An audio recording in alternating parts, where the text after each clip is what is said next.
Hoy desenterraremos 5 casos de asesinatos históricos olvidados que, a pesar del paso del tiempo, continúan siendo enigmas sin resolver y te dejarán pensando. Vayamos directo a las historias. Número 5. El asesinato de Mary Ellen Corral. Una historia real de obsesión, violencia y una mentira que ardió entre las llamas. La tragedia comenzó mucho antes de que la sangre corriera aquella fría noche de febrero. Para entender el crimen, primero hay que entender a Bridget Degnan. Una vida marcada por el hambre y la desesperación.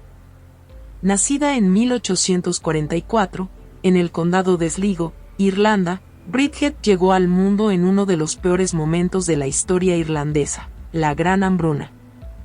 Las cosechas morían, los niños se enfermaban y las familias se desmoronaban bajo la sombra del hambre. Cuando llegó a la adolescencia, su padre la empujó a cruzar el Atlántico. Para él, Estados Unidos no era una opción, era una última esperanza. En Nueva Jersey encontró trabajo con la familia Corell. El Dr. William Corral, veterano de la Guerra Civil, su esposa, Mary Ellen y su niña de 2 años, una luz en medio del hogar. Bridget trabajaba como sirvienta y nodriza, mientras el doctor la trataba por catalepsia, un trastorno que la hacía perder el control de su cuerpo en episodios repentinos. Al principio, todo parecía ir bien. Los Corell le pagaban bien, confiaban en ella, quizás demasiado. Porque esa bondad, Bridget no la interpretó como simple cortesía. La interpretó como algo más, y lo que comenzó como admiración se torció en obsesión. Obsesión por el Dr. William y odio hacia su esposa. Mary Ellen, por su parte, veía en Bridget desorden, descuido y hábitos sucios. Las discusiones se hicieron constantes. El ambiente, insoportable y tras solo 4 meses, Mary Ellen tomó la decisión final. Bridget estaba despedida.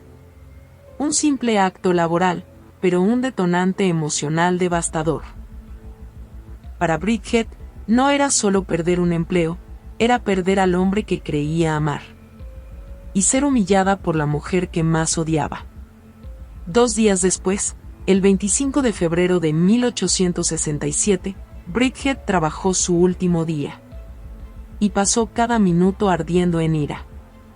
Poco después de que el Dr. Corell saliera a asistir un parto en un pueblo cercano, Bridget actuó. Mary Ellen era pequeña, 5 pies, 100 libras, y no tenía forma de defenderse de lo que venía. Bridget tomó un cuchillo de carnicero y tomó un palo. Y desató sobre ella toda la violencia contenida. Golpes, apuñaladas y gritos apagados por el frío de la noche.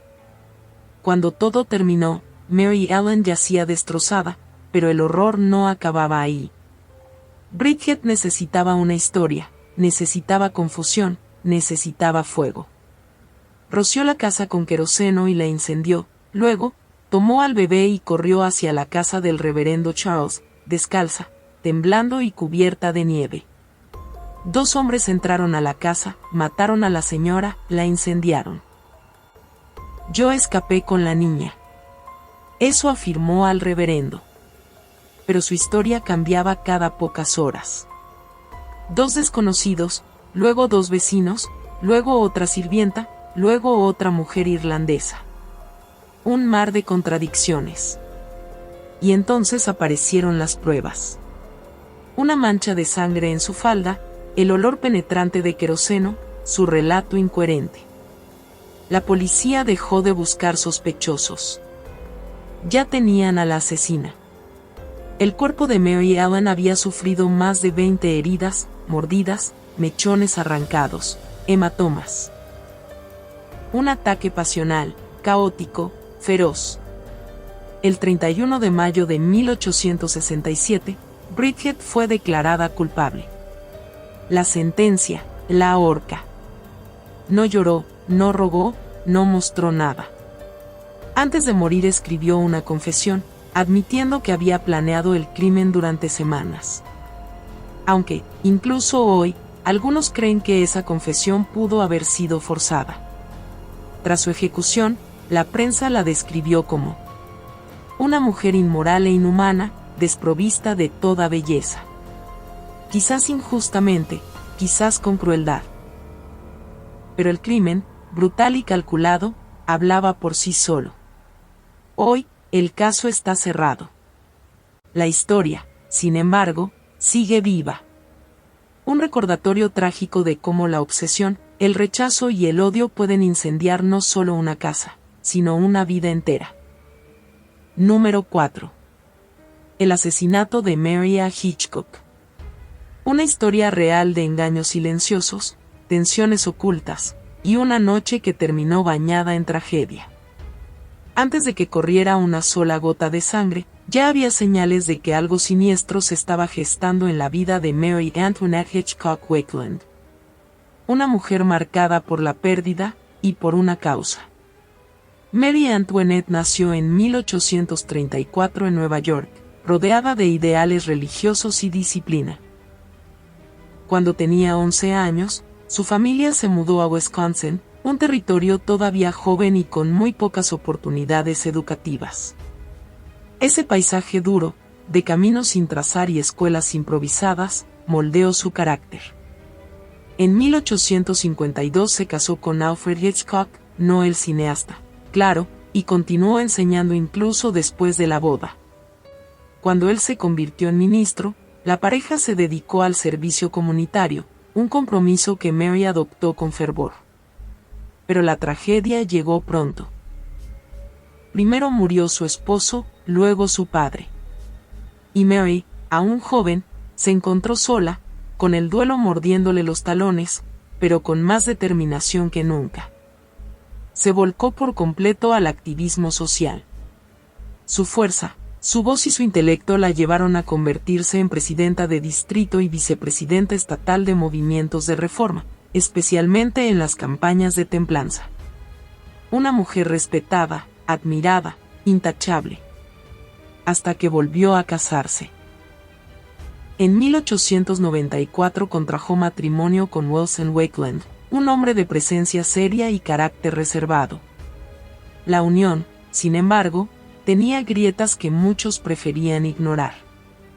Los rumores eran constantes, tensiones, discusión tras discusión, sombras que se colaban entre las paredes de la casa Wakeland.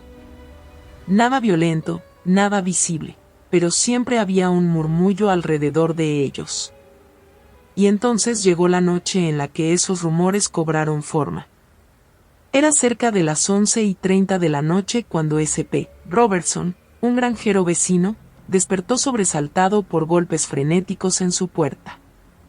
Al asomarse por la ventana, vio a Wilson Wakeland, pálido, agitado, con los ojos vacíos de sueño, y llenos de algo imposible de describir. Wilson apenas pudo hablar. Mary está peor, ve por un médico, rápido. Su tono era extraño. No era preocupación común, era desesperación. Robertson se vistió a toda prisa y corrió hacia la casa Wakeland. Pero lo que encontró no era lo que esperaba. La casa estaba en silencio absoluto. Sin llantos, sin respiración, ni siquiera el crujido de una cama. Solo una luz encendida en la sala y, sobre la mesa, una nota. Una nota que helaba la sangre. 11:05 de la noche. Voy a matar a Mary. 11:15 de la noche. Le he cortado la garganta. Está completamente muerta. Me encontrarás en el cementerio. Robertson huyó despavorido a buscar ayuda. Cuando las autoridades llegaron, el panorama era casi surreal. Mary Wakeland yacía en la cama como si durmiera, pero con una herida en el cuello tan profunda que le había seccionado la tráquea. Lo más inquietante es que no había sangre a su alrededor. La mayor parte estaba cuidadosamente recogida en una vasija. No hubo lucha, no hubo ruido, no hubo súplica. Solo una muerte ejecutada con escalofriante precisión. La nota decía claramente dónde encontrar a Wilson, y allí estaba, tendido sobre la tumba de su primera esposa. La misma navaja que utilizó con Mary estaba a su lado. Sus yugulares cortadas y, como si quisiera asegurarse de no sobrevivir, un disparo en la sien derecha. Nadie escuchó nada, nadie vio nada. No dejó otra explicación. Solo silencio y cadáveres. Lo que sorprendió a todos fue que Wilson no tenía antecedentes de violencia ni señales de demencia. Los rumores de un matrimonio infeliz existían, sí, pero nunca se había sugerido algo tan extremo. Los investigadores concluyeron que todo se llevó a cabo con deliberación, sin impulso momentáneo ni arrebato, un asesinato calculado y un suicidio metódico. No hubo funeral inmediato, nadie sabía qué hacer. La casa seguía oliendo a aceite de lámpara y a silencio amargo. Mary, debilitada por su enfermedad, nunca tuvo oportunidad de defenderse. Wilson, atormentado por motivos que jamás explicó, dejó tras de sí una escena tan fría y quirúrgica que parecía sacada de una novela gótica. Pero no era ficción, era real. Y hasta hoy, su historia sigue siendo uno de los casos más perturbadores de asesinato-suicidio doméstico en la región. Número 3. El asesinato de Amos Stillwell. Una historia de secretos, traición y un crimen que dividió a un pueblo entero. La noche del 29 de diciembre de 1889, Hannibal, Missouri, brillaba bajo las luces cálidas de la alta sociedad reunida en una fiesta local. Entre los invitados más distinguidos se encontraban Amos y Fanny Stillwell, una pareja tan rica como observada. Nada hacía sospechar que esa sería la última noche de Amos, una noche elegante, rumbo a una muerte brutal. Cerca de las 11:30 p.m., Amos comenzó a sentirse fatigado. La pareja decidió marcharse temprano y caminar la corta distancia hasta su casa. Sus hijos pequeños estaban al cuidado de dos sirvientas, a quienes Fanny relevó apenas llegó. Aquella noche, como era costumbre, los Stillwell durmieron en camas separadas. Fanny compartió la suya con sus hijos. La adolescente Mally, su hija mayor, estaba de visita con amigas, y ese pequeño detalle sería clave. A las 2 de la mañana, un ruido la despertó. Un susurro, un movimiento. Y luego, el grito desgarrador de Amos. «Fanny, eres tú, Fanny». Fanny abrió los ojos. Vio la silueta de un hombre, la espalda ancha, un brazo levantándose, un sonido cortante, como un golpe lanzado con furia. Y luego, pasos rápidos bajando las escaleras. Cuando llegó a la cama de Amos, lo encontró ya sin vida, tendido en un charco de sangre. El recuerdo de Fanny se volvió confuso.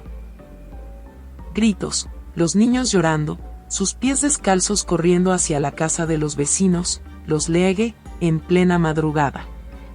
El señor Leage escuchó su relato, casi incoherente por el shock, y llamó a los médicos. El hombre había sido atacado con un hacha de doble filo, encontrada más tarde por la policía. La escena era extraña, un billete de $5 en el suelo, luego otros 4 billetes más y una cartera vacía. La puerta trasera estaba abierta. Parecía un robo. Un ladrón sorprendido, obligado a matar para no ser identificado. La prestigiosa agencia Pinkerton fue contratada y el hijo mayor de Amos, Richard Stillwell, ofreció una recompensa de $1,000. La versión oficial era simple. Demasiado simple. Pero Hannibal era un pueblo pequeño y los rumores también matan. Amos Stillwell tenía 65 años. Fanny apenas pasaba los 30. Ella había sido una joven con una relación familiar complicada y casarse con un viudo rico le ofrecía estabilidad. En público, todo parecía perfecto, pero quienes los conocían sabían que Amos era estricto, frío, obsesionado con la economía del hogar.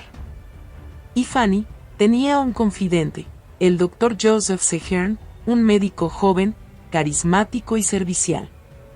Su casa quedaba a la vuelta de la esquina. La gente decía que Fanny iba demasiado seguido, que las miradas entre ellos duraban demasiado, que la tensión entre ambos crecía con una intensidad casi visible. Y cuando Amos fue asesinado, las sospechas estallaron. Los detectives inicialmente señalaron a dos hombres afroamericanos, George Gibson y George Dixon. Fueron arrestados, interrogados, señalados, pero no había evidencia. La presión pública aumentó, el caso se enfrió y entonces, algo volvió a encenderlo. Casi un año después del asesinato, en diciembre, Aníbal despertó con una noticia que cayó como un rayo: Fanny Stillwell se casó con el Dr. Joseph C. Hearn. Eso fue suficiente para que todo el pueblo gritara lo que había estado susurrando durante meses: ellos lo mataron. Incluso Richard Stillwell, el hijo mayor, negó su antigua teoría del robo. Había escuchado cosas nuevas, cosas que helaban la sangre, que Fanny y el Dr. Hearn ya estaban enamorados antes del asesinato, que tenían encuentros secretos, que Hearn había dicho que podía pagar $2.50 para que alguien golpeara a Amos, que, si lo atrapaban con Fanny, diría que todo fue un robo. El gran jurado finalmente actuó y ambos fueron acusados de asesinato en primer grado. El juicio del Dr. Hearn comenzó el 9 de diciembre de 1895. Hubo testimonios, suposiciones, rumores, pero ninguna prueba física sólida. El jurado emitió un veredicto: no culpable. Fanny, por su parte, fue liberada bajo una fianza de $5,000. Nunca llegó a enfrentar juicio. Ni uno. Ni una sola vez. Desde entonces, el asesinato de Amos Stillwell quedó atrapado entre dos versiones irreconciliables. Versión 1, el ladrón sorprendido en el acto, la teoría inicial, apoyada por la familia en un principio. Versión 2, el asesinato planeado por Fanny y el Dr. Hearn, la versión que Aníbal aún susurra más de un siglo después. El arma existía, los motivos eran claros, el romance evidente y la oportunidad perfecta. Pero nunca se comprobó nada. Y el asesinato de Amos Stillwell sigue siendo uno de los casos más oscuros y polémicos del siglo XIX estadounidense. Número 2. El asesinato de Moa Creek. Un crimen rural, una comunidad sin respuestas, y un extraño que nunca debió estar allí. El 28 de septiembre de 1949 amaneció como cualquier otro día en la tranquila región de Moa Creek, en Central Otago, Nueva Zelanda, un lugar donde todos se conocían por nombre, donde las puertas se dejaban sin llave y donde el silencio del campo era parte del encanto. Pero esa tarde, ese silencio se convertiría en algo muy distinto. William Peter McIntosh, de 62 años, era un granjero ejemplar, trabajador, querido por sus vecinos, esposo dedicado y padre de hijos adultos. No era el tipo de hombre que simplemente desaparecía. Esa tarde, antes de salir a hacer sus labores, le dijo a su esposa: estaré de vuelta antes de las 3. No me perderé el partido de rugby. Pero las horas pasaron, a las 3 de la tarde, a las 4 de la tarde, a las 5 de la tarde y la silla de McIntosh seguía vacía. A las 7 de la tarde. La preocupación se transformó en miedo. La señora McIntosh llamó a un vecino y rápidamente se organizó una búsqueda. Una hora después, el silencio fue roto por un grito. A las 8 de la noche, en el cobertizo de lana de su propia granja, los vecinos encontraron el cuerpo de McIntosh y lo que vieron les heló la sangre. La escena no dejaba lugar a dudas. Había sido brutalmente asesinado, un golpe devastador en la cabeza, aparentemente con un objeto pesado. La policía más tarde localizó un hacha que pertenecía a McIntosh, pero las manchas eran demasiado débiles para confirmar si era sangre humana. Una herramienta sin respuestas, un crimen sin lógica.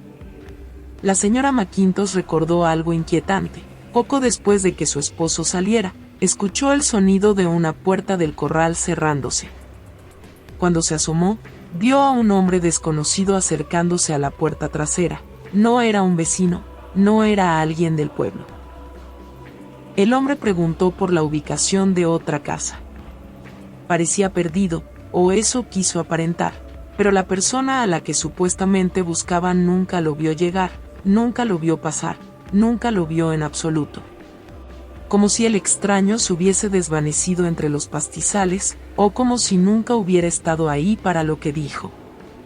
La policía peinó toda el área, entrevistaron a vecinos, agricultores, transeúntes. Todos dijeron lo mismo: no vimos a nadie desconocido ese día. Nadie había notado al extraño, nadie había visto movimientos sospechosos, nadie había escuchado nada. Un crimen brutal, cometido a plena luz del día, sin testigos y sin motivo. McIntosh no tenía enemigos, no tenía deudas, no tenía conflictos, y sin embargo, alguien le había quitado la vida de manera salvaje. El gobierno, desesperado por respuestas, ofreció 500 libras de recompensa, una suma considerable para la época, pero ni eso funcionó. No hubo arrestos, no hubo sospechosos sólidos, no hubo confesiones. Solo preguntas: ¿por qué McIntosh? ¿Quién era el misterioso hombre que apareció y desapareció sin dejar rastro? ¿Fue un robo? ¿Un viajero violento? ¿O algo más personal de lo que parecía? A día de hoy, el asesinato de Moa Creek sigue siendo un rompecabezas sin piezas, un caso cubierto por la bruma, tanto como la tierra que lo vio morir.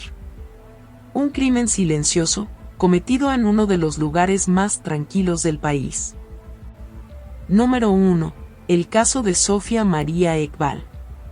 Una mansión sueca, una familia fracturada y un veneno silencioso que cambió su historia para siempre. En la Suecia rural del siglo XIX, entre bosques espesos y mansiones aisladas, nada parecía más respetable que la familia Ekvall.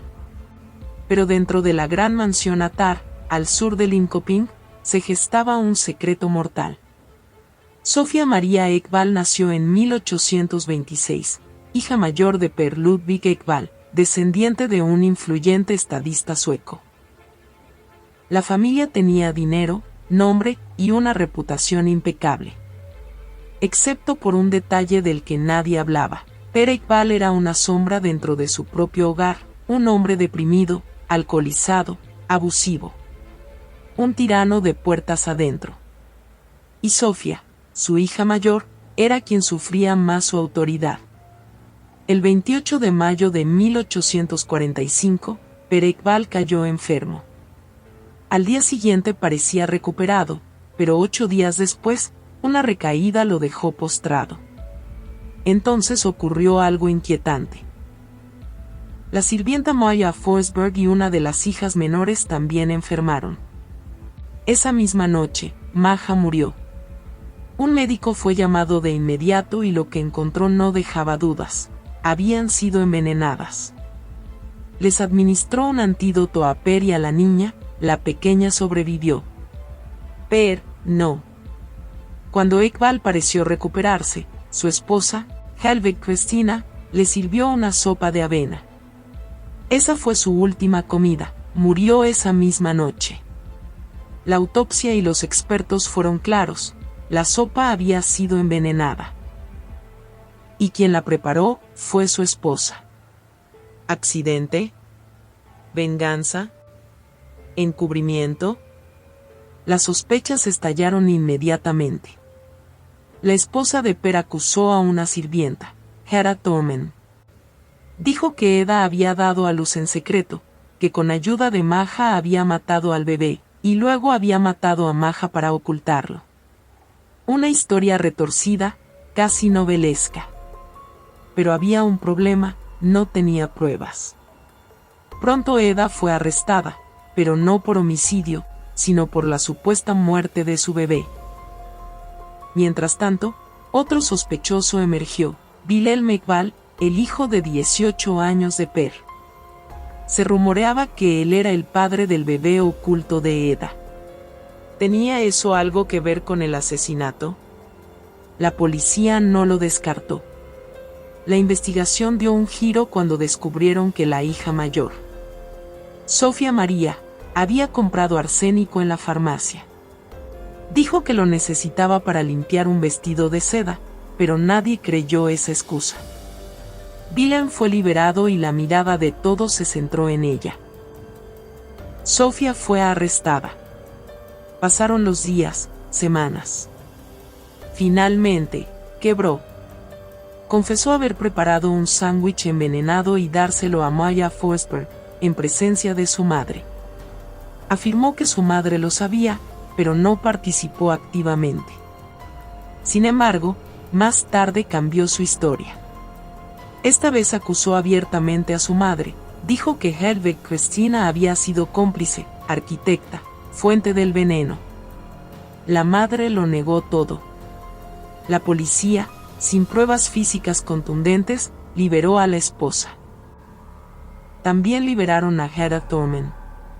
Y quedó solo una sospechosa firme. Las investigaciones revelaron la verdad que todos sospechaban. Per Ekvall era violento, controlador, un alcohólico que gobernaba su casa con puño de hierro.